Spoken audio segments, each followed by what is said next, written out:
The Church of Rock. Without wasting much time with introductions, I would just like to bring on a gentleman by the name of RAGHU Markus. And thanks for being here, RAGHU. Thanks for having me. Happy to be here. You're no stranger to radio. You were a program director back in the day, right, for radio? I was. That's how I met Ramdas, yeah. Yeah, I was reading a little bit about your being in Montreal at CKGM Radio, I believe. Yep, CKGM FM. It turned into CHOM. But yep, I think it's still there. Well, that's cool that you laid the foundation, I guess, right? Well, it was considering the vast amount of time that's passed since that time, it was a small window, but it was a very important window. Yeah. It was a year and a half, I think, and that seems like a short time. That was also the amount of time I was in India the first time with Ramdas. That's right. So you look back and go, geez, that's nothing. Shit, we've been through a pandemic here for, seems like 10 years, and it's been a year. Right. I guess since you brought up Ramdas, not even.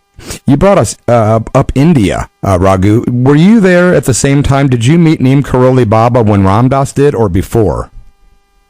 No. Ramdas went and met Neem Karoli Baba when he first went to India. And then when he came back and started talking about his experience, and that formed the book Be Here Now, he went back in 1970. And the second time, and over several years is where the couple of hundred, which sounds like really a small group now that you pointed out, kind of a thing, considering the droves of people that go to teachers these days. It was just a few hundred people tops, and wow. But they went over that period of time, and I went back early on in the game with when he first went back. Wow, what a blessing, man. And, we don't have a ton of time today, so I'll just get right to my points. If you have to think back today, RAGHU, I mean, obviously we're all blessed, but you got to spend time with Maharaji, which has opened the heart and the Word of God to so many millions of people. What is the one thing, if you think back just instantaneously, that you really remembered learning from Maharaji?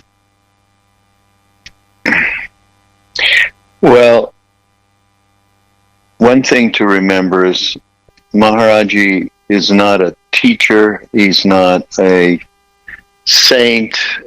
He is considered to be what they call a siddha, and that was explained to us, basically meaning there is no subject-object going on for a being like this. So they're not teaching, they're not making things, there's no reason, they don't have any reason to be here except to help fulfill, people's karmas, to get free of the awesome belief in our thoughts, starting right there. So when we first went there, he demonstrated right off the bat that he absolutely knew everything about us and everything that was going to happen, and therefore stop thinking, let go. Now, of course, it's decades of letting go, but it gave us the bottom line, the rudder, which was, we were sure. It's the same like psychedelics, they give you the surety there is something else going on that's not this mind and this belief in who I think I am. Beautiful. So so I mean, I can't really tell you one thing except it would be all these kinds of spiritual platitudes, right? But really the being able to just float into a field of unconditionality, and love isn't even a good enough word, and it not like it was fun all the time either, because of seeing the mirror of all of your self-motivation, self-interest. We got pretty miserable at different points of time, and oh my God, is that who we think we are? It's that kind of a thing. So, yeah. Wow. So it was just entering into a field that we had never entered into previously, maybe with your mom, when you're a baby, there's some way, if it was a compassionate mother, that would kind of get into the zone. Wow. But yeah, so what a great way to put that. That's a great parallel there. Anyone can understand that. Well, a lot of us, most of us had a nurturing mother, and those that didn't, God bless them, but most people I know did have, and that's great. Raghu, I'm just going to go off my paper. I'm not going to look at my questions. Something I've been wondering, and I wonder if you know the answer. How come some of the saints and different teachers and avatars and siddhas that I've read about over the years sometimes would gain or give somebody a boon, like a child suffering, they would take on, like, say, leukemia, and the kid would be saved? How come some people get the boon and others don't? Is it because they realize the karma must be served out? How come some people get like a little token of, I'm going to help you, but not this guy? That goes under the column, how come there are trees? Nature. The process, there isn't somebody, and there's very few beings that are in that kind of place that exactly what you need comes to you. Yeah. Absolutely 1,000,000,000%. And that's a rare thing. But in the case of what my own experience and understanding is, that karma and reincarnation are you have to get a little bit experiential there, at least to the point where you go, wow, yeah, I can't say that it's not possible. And with karma, the reality of look at the collective karma that we have right now with the environment and this whole situation around the polarization in this country. So it is very complex. And to say, gee, I wonder why he would save this person and not that person. It's a rational thing. There's no way in which you can think about these things rationally. You're right. It's not possible. It's just not really possible to think outside the three-dimensional reality we're in, right? I mean, it is possible when you start to let go a little bit of, you think this is who you are, you think this is, your thoughts are real, you think the reality that you're looking at from the perspective that you're in, which is very self-interested 99.9 of the time on a 24/7 basis. Yeah. But there is a way, or we wouldn't be here to find that way. Yeah. Thank you. You're currently, and have been for a while, the executive director of the Love, Serve, Remember Foundation. Is that correct?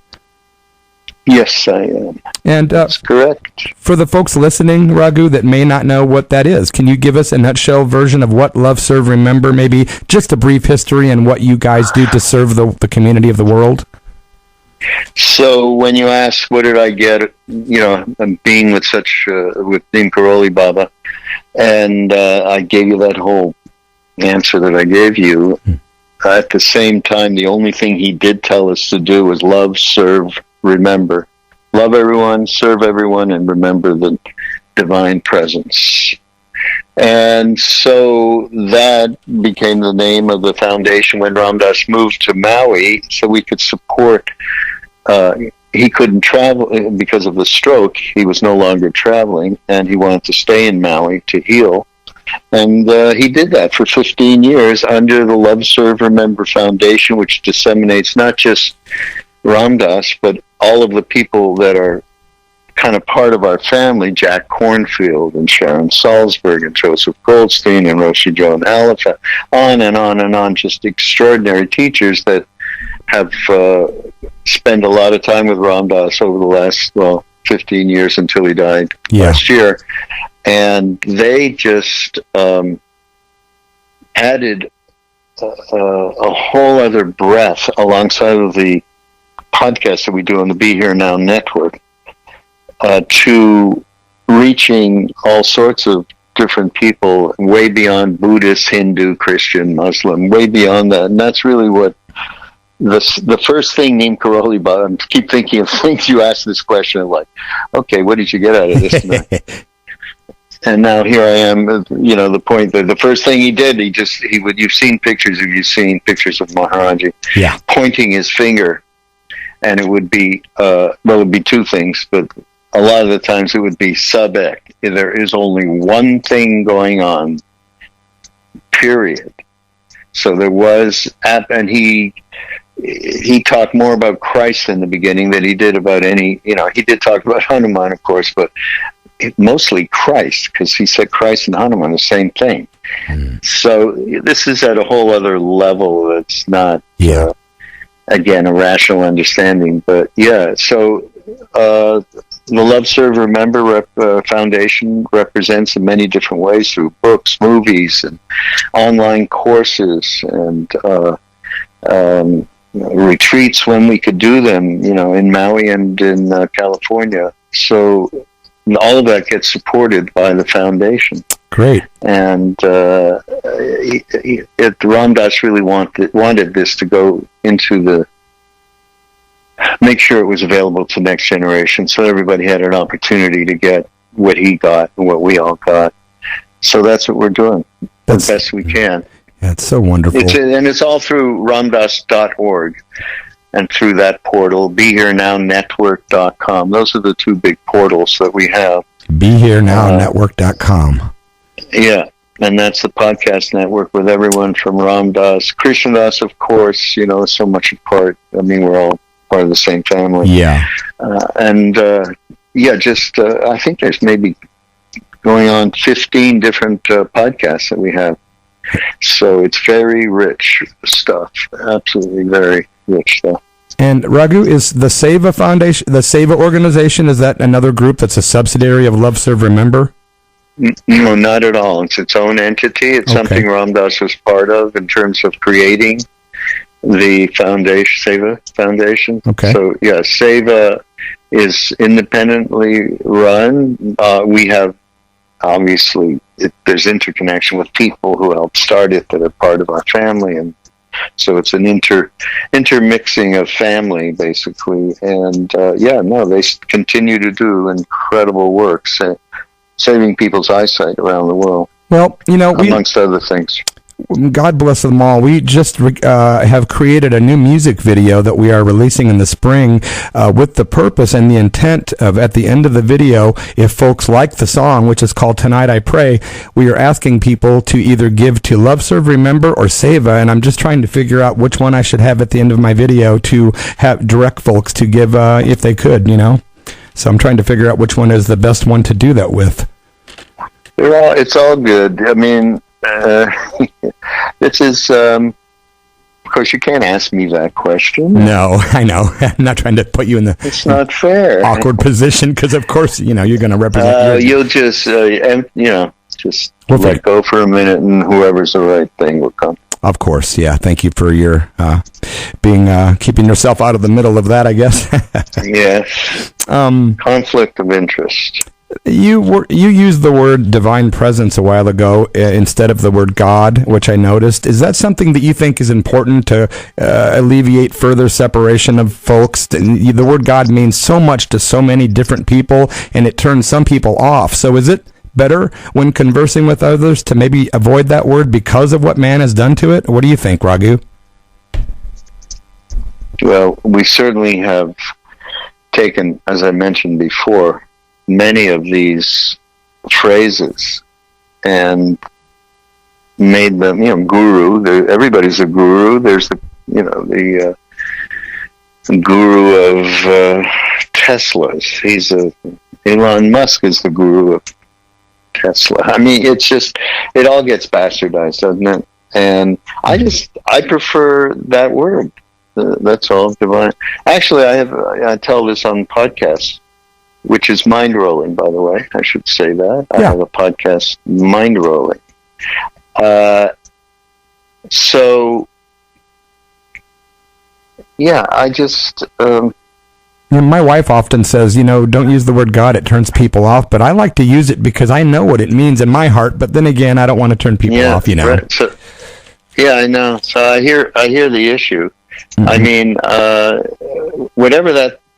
so I come from Quebec. Montreal's in Quebec, and I had lots of French-speaking friends. And when I would be they would be trying to actually express something, and I couldn't get it. My French wasn't good enough, and they would go, "That thing there," you know what I mean? Yeah. That thing there, right? And that's my name for God, that thing there, because and I have certainly experienced someone who was completely in that thing there, and it's very difficult to express what it is. It is. It really is such a impossibility on one level. On another, of course, that's what all of this incredible mystic poetry of Hafiz and Rumi and all that we love. Right? They do it best.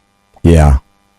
Great stuff, man. How can I know it's probably a long story, but I'm just curious, what brought you from the world of, man's stuff to the world of conscious living, spirituality? What brought you to India, and what got you on that path in the beginning?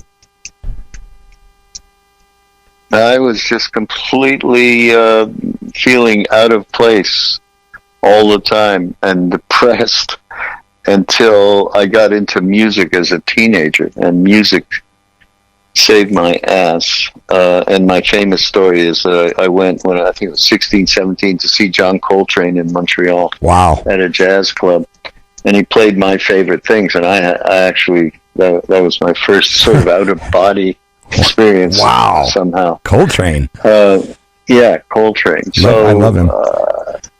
Yeah, so that finally, music and just being open, there's got to be something different, led me to the East as well. Oh. So, Meher Baba was the first Eastern quote-unquote saint. Again, even the word saint is like so almost meaningless, because jaded. A saintly person, yes, who does a lot of good works, that's a saint. I get it. And then there's a being that is not caught anywhere near the way we seem to be, the way we walk around with our me going on. You're right. So it's funny that you mentioned Coltrane. I'm actually playing Miles Davis on the show. I've never played jazz I've never played jazz on this show ever. That's so funny. Well, they played together some great records. Strange. With Coltrane. I had this pre-planned on Miles Davis. Wow! Yeah. Did you get to see that line up together? No, I did not. But I got lucky all the way around, so not much for me to complain about. But so it was music, and then it was the East, and then the big thing, psychedelics. Once you take a psychedelic, you know that who you think you are isn't real. Exactly. At least for a few minutes, and then you remember a little bit of it, and then you go, "Wait, maybe I should try and get this a little bit more present in my day-to-day life." So maybe then I got to do stuff like, mindfulness is a good place to start. Meditation, like that. Finding out about shit, seeing what resounds inside intuitively. That's what it's all about. And then you get trust, and with that trust, somehow you start to feel connected to that thing that's. We met in this body in India that obviously didn't need that, because he's still opening himself to people in all different ways. So it's obviously bodies aren't needed. And it all starts happening in a way that feels very comfortable, like going home. Yeah. Running out of time, but I have a couple of questions. One of them, and I know these are deep questions, and I don't expect you to. You're doing a great job, fielding these questions. But one of them is prayer. So many folks say, prayer, again, it's like the word God, or, the word saint. A lot of people think, pray for me. But I really believe in it, and I pray inward. And then I also have been told that if you pray to, like, say, Maharaji, that energy does come in, and it does listen and helps, if that's the word to use, listen. But what do you think about prayer, and do you pray? That's another word I don't really like. But in the strict sense of it, yes, I do more of in the Buddhist tradition, the insight meditation tradition, which Sharon Salzberg represents this particular practice. It's called metta, sending loving kindness. So certainly, that is part of prayer. I should talk to her about this. Boy, that's a good point. It's kind of the same thing. I mean, how, you have intention and you're wishing for the best, in this case of other people, but including yourself. You wish for the best for yourself. So I like to, it rings with me a little bit more. You know what I mean? Yeah. Well, thanks for answering that. I really admire Sharon Salzberg, actually. I might reach out to her at some point. Sure. Where are you residing these days, Raghu? Are you in California or no? Yes, in California. Okay. Yeah, I'm just up the road in Southern Oregon. I didn't know where you were these days. Yeah. Came out here. We have a little headquarters here in Ojai, and unfortunately designed to have weekend workshops the Love Serve Remember would put on, but nothing can happen right now. But it'll change. Everything changes. Yeah. Do you think do you think things will get safer for us, Raghu? What's your opinion? I think if enough people get vaccinated and you get to the point where I think they're saying, 75% of people, then there does start to be herd immunity, and then it'll back off. You're probably going to still have to wear masks, though, all that, because they just don't know about transmission, and even after the vaccine, blah, blah. So we just got to we did a retreat last year, and it was based on Roshi Joan Halifax's article, or thoughts that she put together, actually, and she and I did a podcast. It was all around hope, and her thing was that you just hope alone is too iffy in terms of getting, like, if you don't get what you want, you get pissed, right? Yeah. So she talked about it in terms of being realistic hope, well-considered hope, wise hope is how she termed it. So I love that, and I think we should embrace that. I do. Great words. A couple more questions. I'll let you go, my friend. Were you? Did you hang out much with Bhagavan Das back in the day? Yeah. In America, yeah. Yeah, I got very close with him a few years back, and now he's remarried and doing very, very well, and thank goodness, because he was in a bad place. But I just wondered, because I love Bhagavan Das, and I had kind of look out for him, and I was just wondering if you had any connections with him.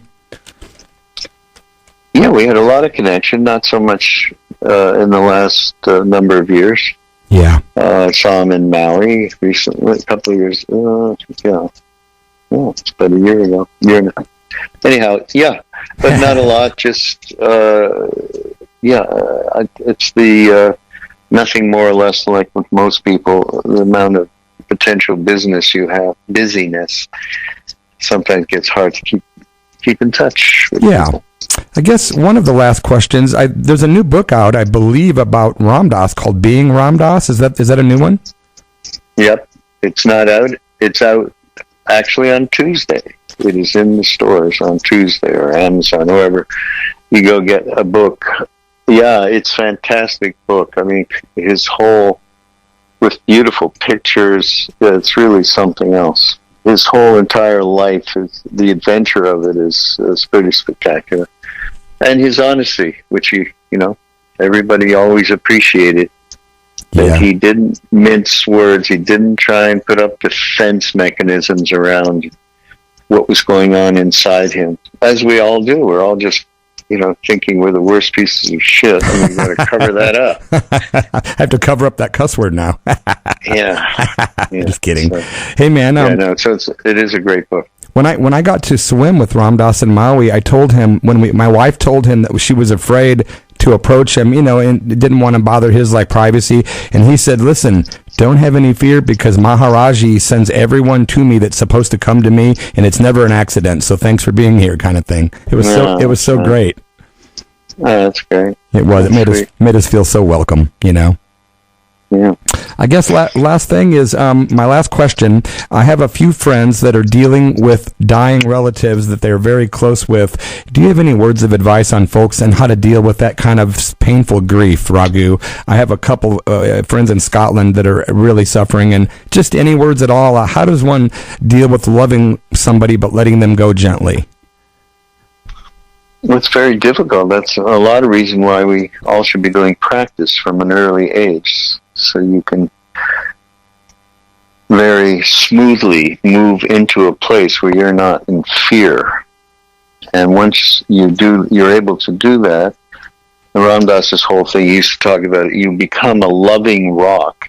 So the rock is you're not moving into this emotional fear place for yourself or for the person.